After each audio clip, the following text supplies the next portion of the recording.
Hello and welcome to episode 290 of AvTalk. I am Ian Petchnick, here as always with Jason Rabinowitz. Hello, Ian. What's going on? a lot. It's been a busy week. It's been a busy week, both, with the news and work and everything in between. Everything in between. There's been so much going on, and we're here to talk about it.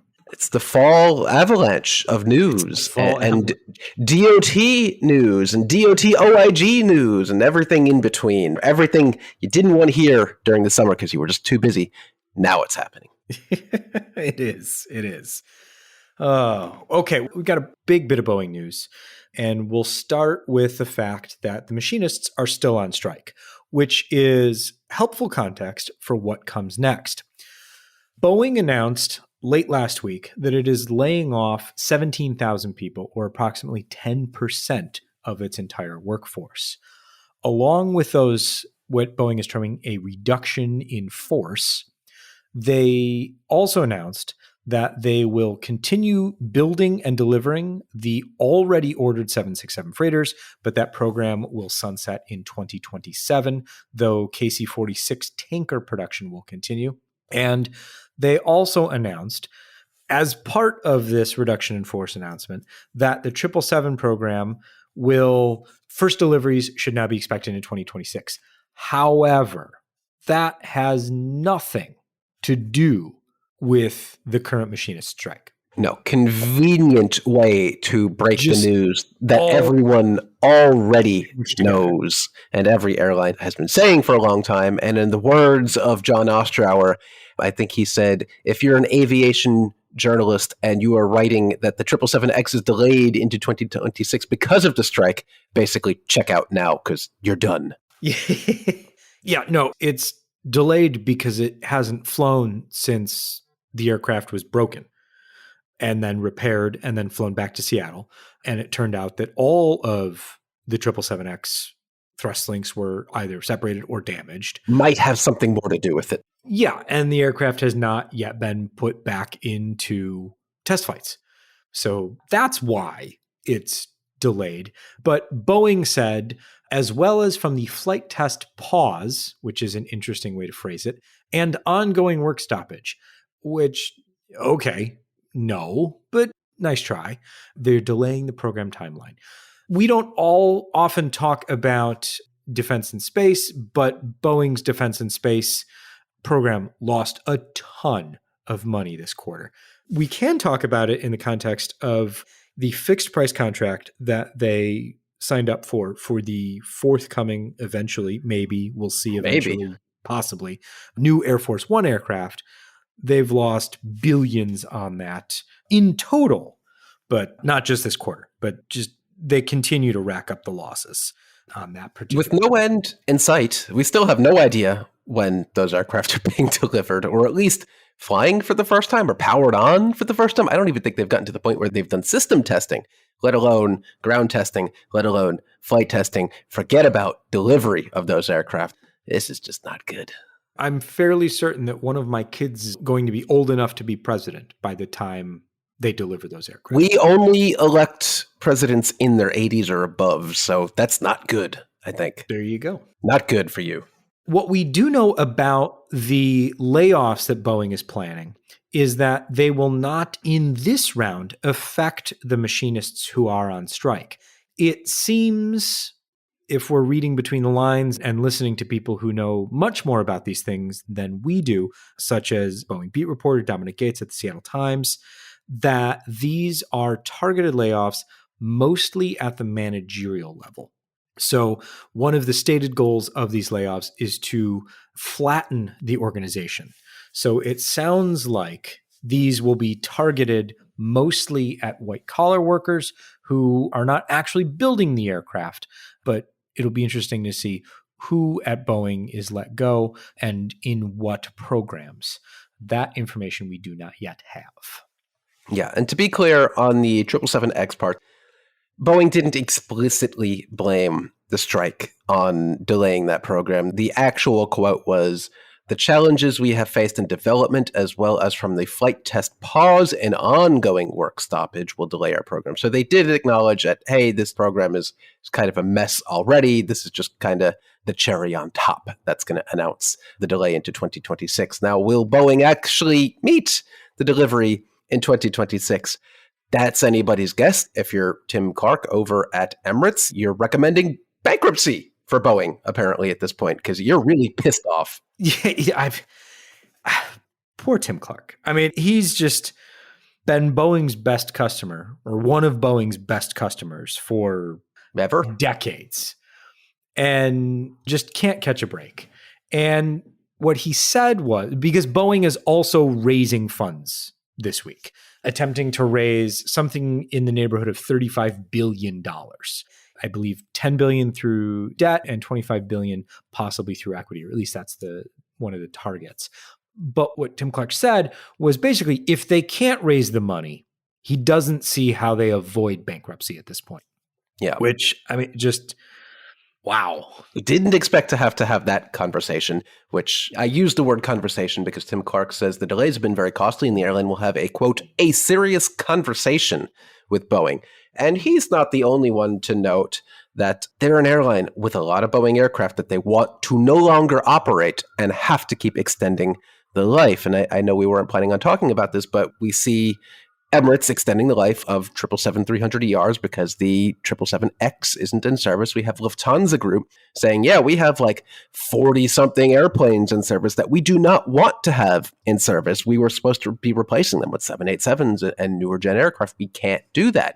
We're also talking later on, we might as well just bump this up now, but Lufthansa is ceasing its route to Beijing in part because it's losing on some operating days over $500,000 per operating flight because it is forced to operate these flights with outdated aircraft. I assume probably the A330, A340, 300 maybe.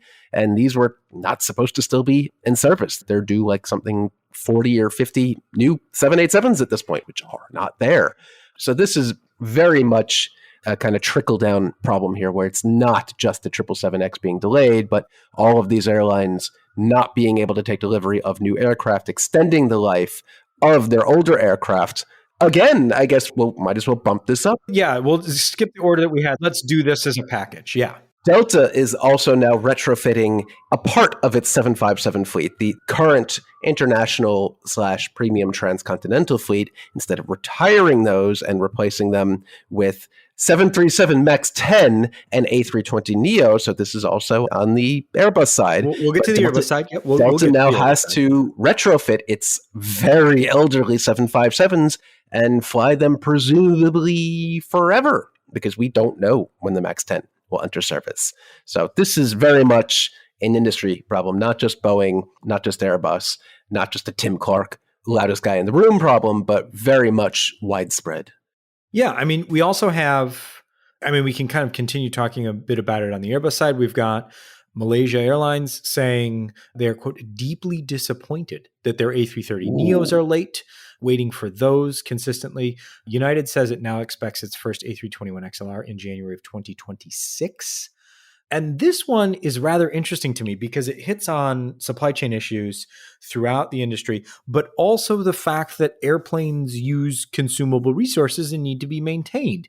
So BA, this came from a podcast listener. So the story itself is that BA is canceling certain flights because of issues with the Rolls-Royce Trent engines.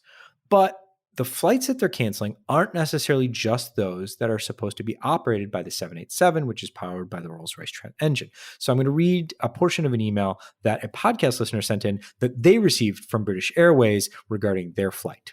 This was an email that said, your flight is canceled, but here we're detailing some earlier changes to your travel plans. Quote, unfortunately, Rolls-Royce, our engine supplier for our fleet of Boeing 787 aircraft, is experiencing challenges resulting in the late delivery of its Trent 1000 engines. This means that we currently have 787 aircraft on the ground that are unable to fly. Then in the next paragraph, it says, unfortunately, the impact extends beyond our 787 aircraft. For the last few months, we've been using standby aircraft from our 777 fleet to avoid cancellations by switching flights that would have been operated by some of our unavailable 787s. Now I'm paraphrasing. The increased usage of the 777s that weren't supposed to be used as much because 787s are on the ground now mean that these 777s need to go in for heavy maintenance, and those are unavailable. So now they're canceling flights. So, Band-Aid after Band-Aid after Band-Aid, and now they're canceling more flights. I mean, it's...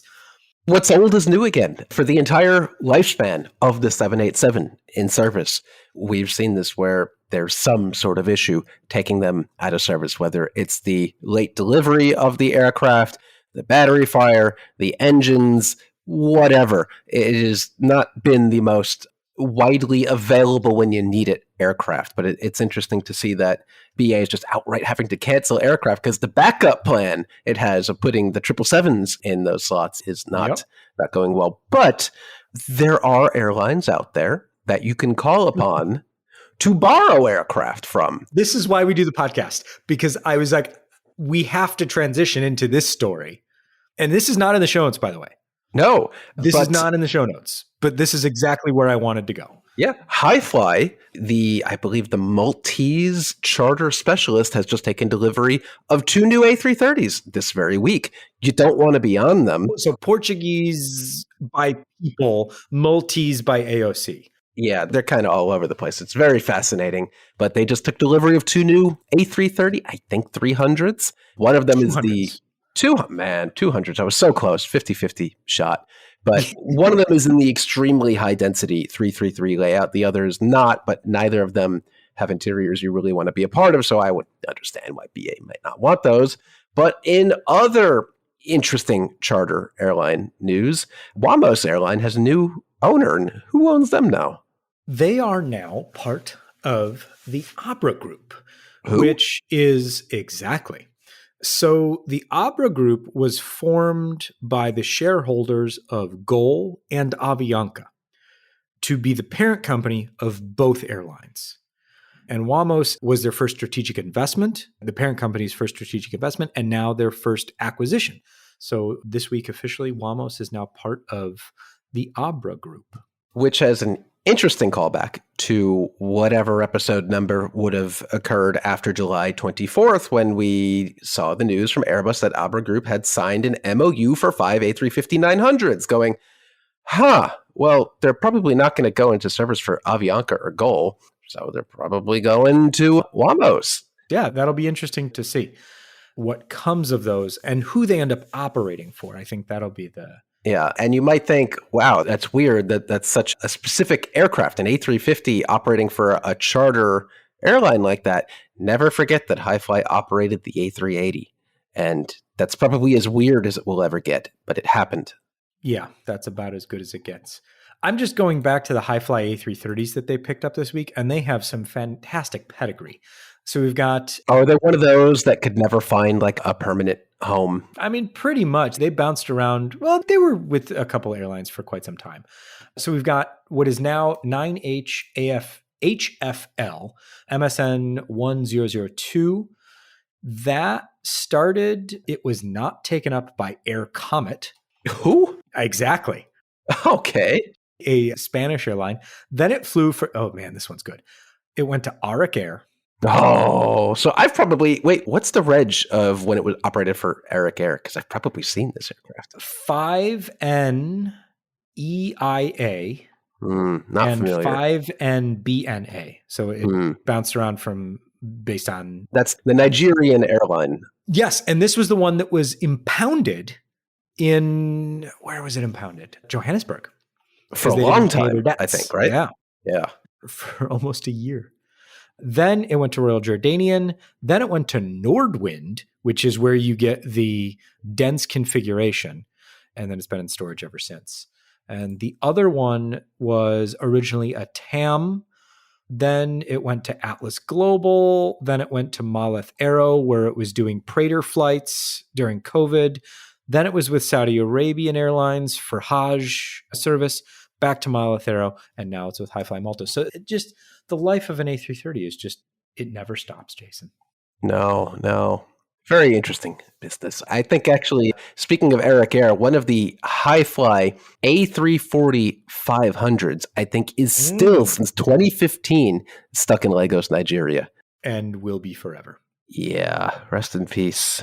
Speaking of rest in peace, or do we want to go back to... I don't know where we're going. We're completely out of order now. So you go wherever your heart takes you. Okay, let's do the transition. Speaking of resting in peace, or resting in pieces, the Ural Airlines A320 that landed in a field because the pilots forgot the gear was down, and so they used a whole bunch more fuel than they thought they were using. Well, they dismantled it, or are in the process of dismantling it. We knew it was going to happen. The engines are off, the hydraulics are out. It was a 1 in a million shot that they were going to let the frost freeze the field and then fly it. That would have been amazing. Too bad. We were all looking forward. It would have been amazing. Oh, well. All right, let's talk about... Well, we are well out of sequence here. Let's talk about the U.S. Department of Transportation's Office of Inspector General's report that came out late last week. That is the final report of an audit that was requested by the House Transportation and Infrastructure Committee and its Subcommittee on Aviation and the Senate Commerce, Science, and Transportation Committee. This request was backgrounded by, gesturing wildly, everything that has happened since late 2018. And what the audit found was that the FAA's oversight of Boeing is weak and limits their ability to identify and resolve production issues with the manufacturer. Among other things is the FAA does not use data-driven assessments to target the audits, and the FAA hasn't structured its audits to perform comprehensive assessments. They have not adequately ensured that Boeing and its suppliers can produce parts that conform to the approved design, which seems like step one in any regulatory environment. Yeah. FAA's compliance system cannot track milestones or determine whether potential repetitive non-compliances have occurred, and the FAA cannot assess the effectiveness of Boeing's safety management system. The FAA has not established criteria to return delegated authority to Boeing's Organization Designation Authorization, which is where Boeing can certify that the aircraft is airworthy. They can issue the airworthiness certification. They also talk about Boeing's undue pressure on people who work for Boeing reporting instances and infractions that should be reported to the FAA. So the FAA's review process of those procedures have delayed the FAA's ability to resolve allegations of undue pressure reported by Boeing.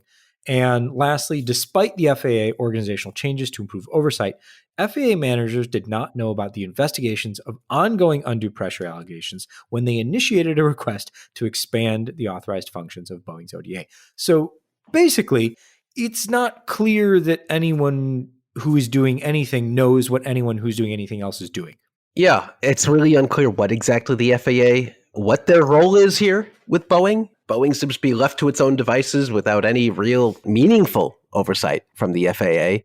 It's good that the OIG is explicitly calling out this fact that it's becoming less and less clear what exactly it is the FAA does when it comes to things like aircraft certification and oversight of Boeing, because it appears to be not a whole lot.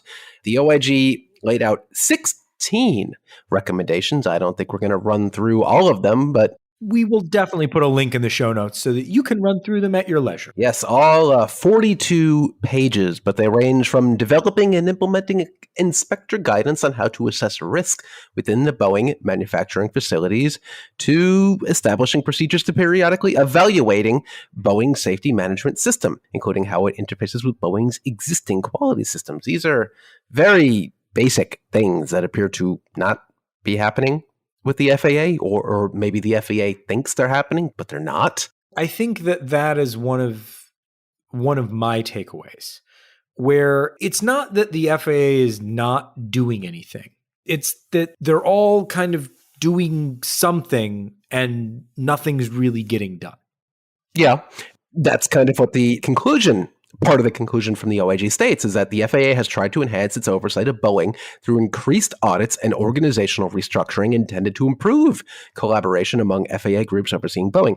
However, the agency has yet to move from a reactive approach focused on addressing individual manufacturing issues to a more proactive, data-driven model to identify and address risk with Boeing's manufacturing process at all levels, nor has it demonstrated an ability to resolve allegations of undue pressure on Boeing employees acting on the FAA's behalf. And you mentioned that. So basically, the OIG is saying the FAA is so hyper-focused on individual defects and individual items that it is not seeing the bigger picture of the deficiencies at Boeing, that it's so focused on the little things that it can't see the bigger picture of what is going on at Boeing and what do we have to do to fix the machine rather than the little part, the little symptom. You need to cure the disease, not the symptom. And I think that's exactly what the OIG is calling out.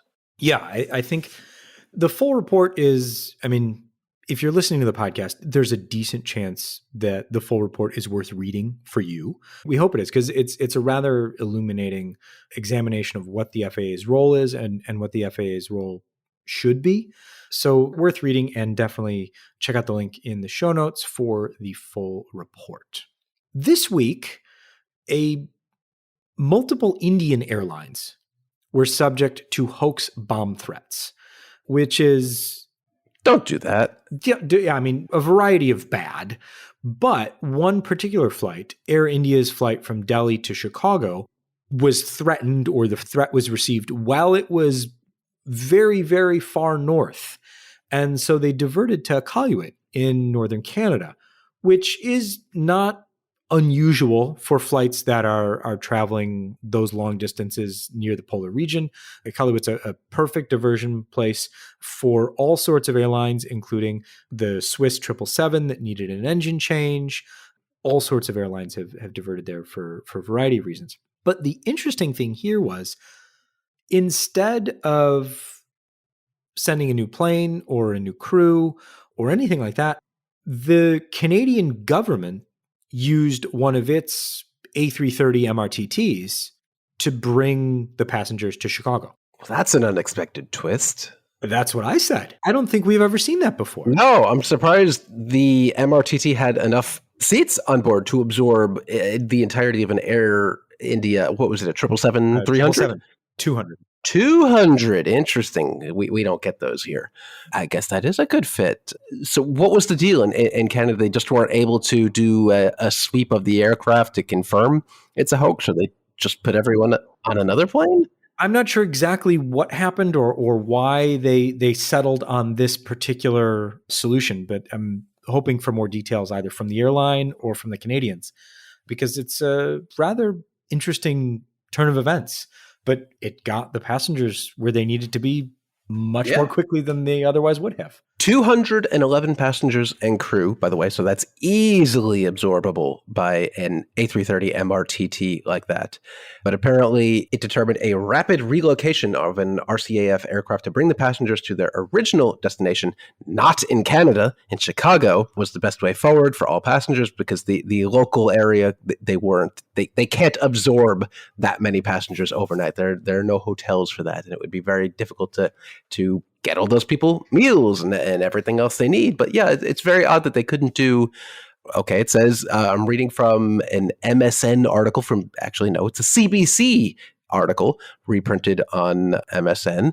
They were, oh man, where did it go? I just had it. Come on. I scrolled up to see the source of the actual article, and now... How dare you, sir? I know that now I can't find it. Well, it seems like people were very upset with Air India for zero communication. They abandoned us here and left, they said. But it was basically Canada wanted them out of there. They didn't want to have 200-something people in a city that simply can't support it. I understand that. Yeah. Yeah. Oh, here it is. I found it. The Air India plane wasn't checked for bombs because they don't have the explosive detective units, according to the RCMP in that region. As suspected, they probably don't deal with that often in that region. So that kind of makes sense. But man, a foreign air force delivering passengers to an airport that is neither the origin or destination. That's a different take. Yeah, we'll go with it. They're so friendly up there. This so is friendly. also a bizarre story. This one comes to us via a media request that we received, and they said, "Hey, do you have a flight path for this aircraft?" And I said, "Yeah, what's going on?" And they said, "Oh, the captain locked the first officer out of the flight deck." I said, "Say That's what?" not good. So what happened is the investigation. Allegedly The happened. investigation is looking into how much of this is true, but allegedly, the captain became upset with the first officer after the first officer left the flight deck for a restroom break and did not arrange with the relief pilot to come onto the flight deck to make sure that there were always two people up there. And so in response, locked the first officer out. Well, that doesn't make any sense No. at all. No, if you're upset that the co-pilot left the flight deck without arranging a relief pilot, locking them out permanently of the flight deck and leaving yourself in there alone is very counterintuitive. And yet. So hopefully we learn more in the investigation. Apparently the cabin crew had to persuade the captain over the intercom to let the first officer back in the seat of the aircraft. Yeah, that's not great. I don't even know what to say beyond that. But there's an investigation that's ongoing, so we'll see if we learn more. Hey, let's talk about some good news. It's official that the Air Canada pilots have ratified their contract. So they now have a 4-year contract in place, and everybody's happy. All right. And we'll never deal with it again. I mean, I'm setting my watch for 4 years from now. Mm-hmm. Mm-hmm. Okay. Who's next? I think it's the United flight attendants, possibly, or it's somebody. There's always another group. Somebody. But right now, we're going to talk about Washington, D.C. And news that came out mere moments before we recorded, which is highly unusual and suspect. Good job, us. Jason, what do we have for the DC slot awards? The DCA slot allocation. If you recall, we talked about this a while ago. DCA in close to Washington, D.C., but still not D.C., is slot controlled, and more importantly, it is also perimeter limited. Flights cannot go beyond a certain distance without an exemption, which there are a number of, but the DOT awarded 5 new slot awards that go beyond the perimeter, and they are, I feel like we need a drum roll. Do you have a drum roll sound effect for me? No? Okay, I'll just read it off. That's not the right not a drum roll sound. But that's not a drum roll at all, but I'll take it. Hold on, wait. I can do something after. Okay, give me the first one. American Airlines to San Antonio. All right, I'll take that too.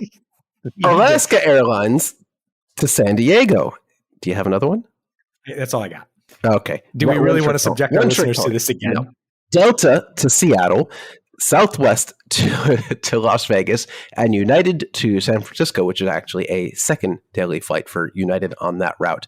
Those are preliminary. I'm sure they will all be awarded permanently and operated by these airlines, but that shuts out, I think, JetBlue and Spirit, who wanted to operate additional flights to San Juan. They were eliminated for some reason, doesn't really matter why, but American, Alaska, Delta, Southwest, and United will be operating outside, beyond the perimeter flights from DCA. So I hate that the perimeter rule is still a thing, but I kind of get it, I guess. But hey, more exemptions, the better. I wish we could have such a thing here in New York at LaGuardia, which also has not just slot restrictions, but also the perimeter rule. So many rules. So many. Too many. Well, good luck to them. This story is one of those where the names kind of sort of matter, but not really, because we're talking about Iranian Airlines. And I'm fairly certain that if you need a plane painted and you need it done fast, you should have it done in Iran. Because I have seen planes go through registrations, like 3 registrations and 3 liveries in a week. I'm sort of exaggerating, but not really. They cycle through them all the time.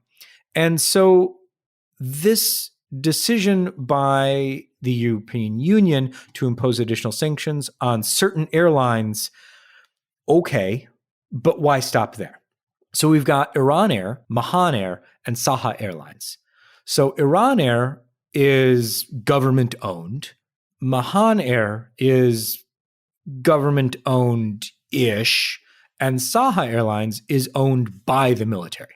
And these airlines are being further sanctioned. They were already under sanctions, but now they're including more sanctions because of missile transfers between Iran and Russia, or missiles and drones, I should say. Yeah, and this is for the entire European Union, whereas previously we had discussed they were under some sort of sanctions by, I think, that the UK and maybe Germany.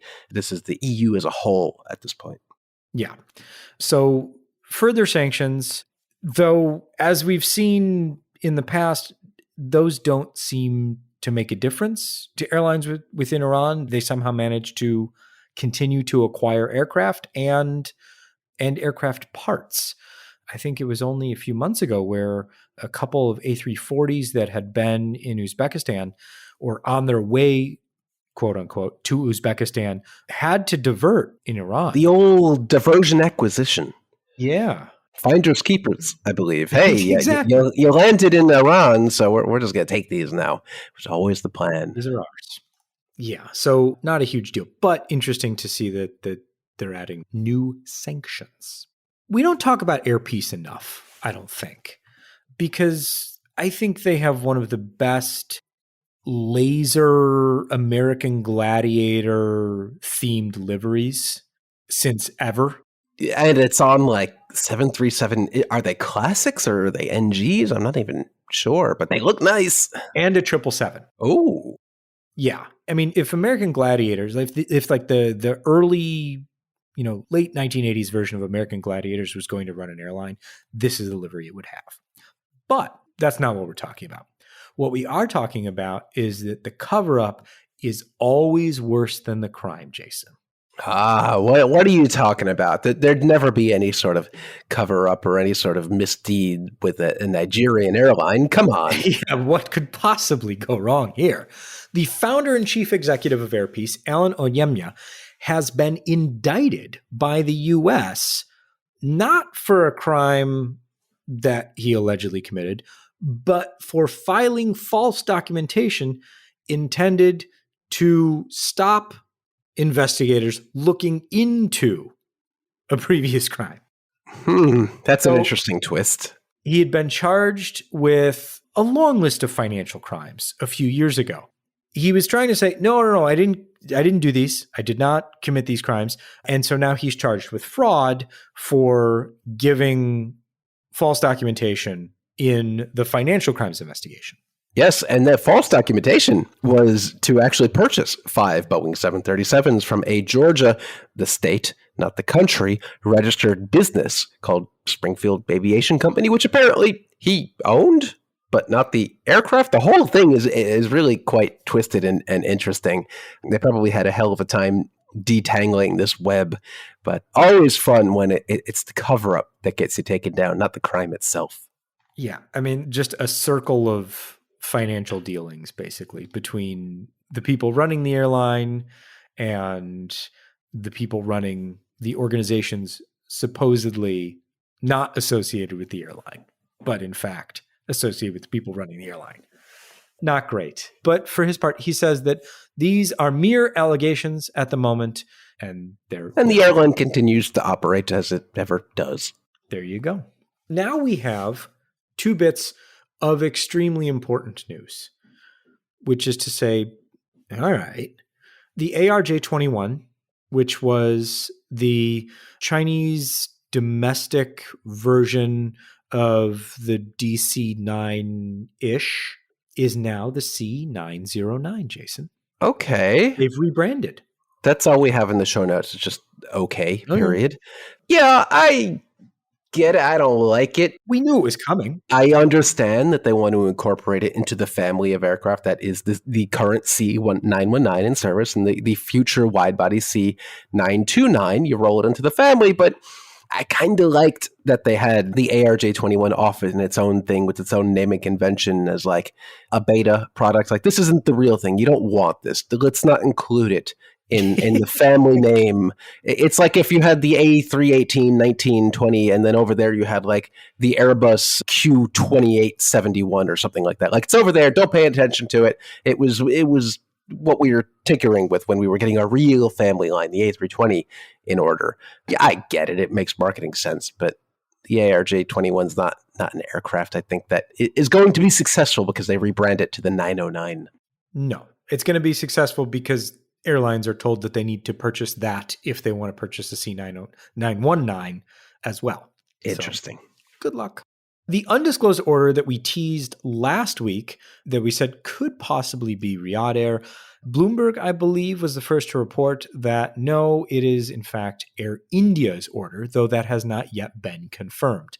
Air India would in fact make sense for such a large order from Airbus, though neither side has said anything at the moment. And that's after we talked about, the possibility of Airbus building a final assembly line in India, or reviving that conversation with Airbus CEO Guillaume Faury in India last week. So I thought they would have said something, but they didn't. Yeah, but maybe they're planning a big reveal of some sort. Maybe.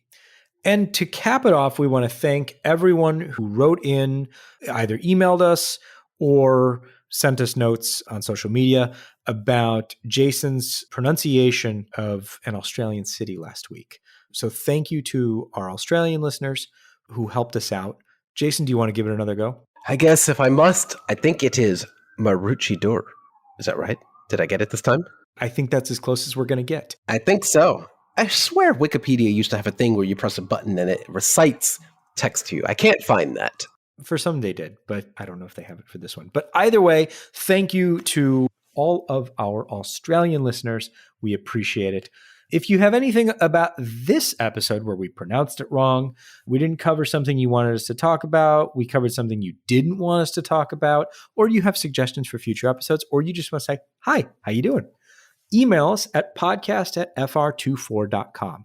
And while you've got the computer open or your phone up, why don't you go ahead and leave us a rating or a review for the podcast, because that helps other people find the show, and we appreciate that ever so much. This has been episode 290 of AvTalk. I am Ian Petchnick, here as always with Jason Rabinowitz. Thanks for listening.